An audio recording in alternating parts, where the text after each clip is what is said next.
തിരികെത്തുന്നു വാർത്താവേളയിലേക്ക്. KSRTCക്ക് ഹൈക്കോടതിയിൽ നിന്ന് തിരിച്ചടി എന്നുള്ള വാർത്ത. ദീർഘദൂര റൂട്ടുകളിൽ സർവീസ് നടത്താൻ സ്വകാര്യ ബസ്സുകൾക്ക് അനുമതി നൽകി ഹൈക്കോടതി. ഡിവിഷൻ ബെഞ്ചിന്റെ ഇടക്കാല ഉത്തരവ് ഉണ്ടായിരിക്കുന്നു. 140 കിലോമീറ്റർ വരെ സർവീസ് നടത്താം. വിശദാംശങ്ങൾ അശ്വതി നൽകും. അശ്വതി, ഇതുമായി ബന്ധപ്പെട്ട് ആരാണ് കോടതിയെ സമീപിച്ചത്? എന്താണ് ഇപ്പോൾ കോടതി ഉത്തരവ്?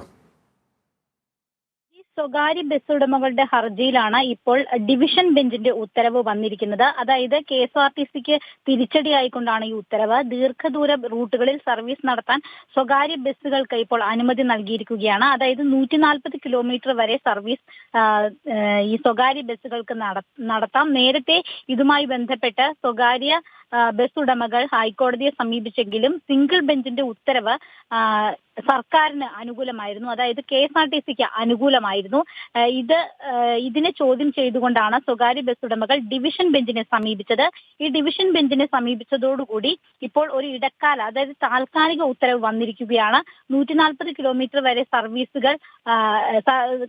വരെയുള്ള സർവീസുകൾ സ്വകാര്യ ബസ് ഉടമകൾക്ക് നടത്താം എന്നുള്ള ഒരു ഉത്തരവാണ് ഡിവിഷൻ ബെഞ്ച് നൽകിയിരിക്കുന്നത്. കഴിഞ്ഞ ദിവസങ്ങളിലൊക്കെ സ്വകാര്യ ബസ് ഉടമകളിൽ നിന്ന് ഏറ്റെടുത്ത് 223 സർവീസുകളിൽ 30% നിരക്ക് ഇളവ് പ്രഖ്യാപിച്ചുകൊണ്ട് KSRTC രംഗത്ത് വന്നിരുന്നു. അതായത് 140 കിലോമീറ്ററിന് മുകളിൽ സർവീസ് നടത്താൻ KSRTCക്ക് നിയമപരമായ അധികാരമുണ്ടെന്നായിരുന്നു ഈ ഒരു ഉത്തരവിൽ പറഞ്ഞിരുന്നത്. അതായത് സർക്കാർ KSRTC പുറത്തിറക്കിയ ഉത്തരവിൽ പറഞ്ഞിരുന്നത് ഈ വിഷയങ്ങളെല്ലാം തന്നെ ഇനി ചോദ്യം ചെയ്യപ്പെടും. അതായത് ഇപ്പോൾ നിലവിൽ ഈ 140 കിലോമീറ്ററിലധികം ദൂരമുള്ള സർവീസുകൾ നടത്താനായിട്ട് സ്വകാര്യ ബസ് ഉടമകൾക്ക് അനുമതി നൽകിക്കൊണ്ടാണ് ഡിവിഷൻ ബെഞ്ചിന്റെ ഉത്തരവ്. അത് ഇടക്കാല ഉത്തരവാണ്. ഈ വിഷയത്തിൽ കൂടുതൽ വാദങ്ങൾ ഉണ്ടാകാനുള്ള സാധ്യതയും നിലനിൽക്കുന്നുണ്ട്. ഫിജി.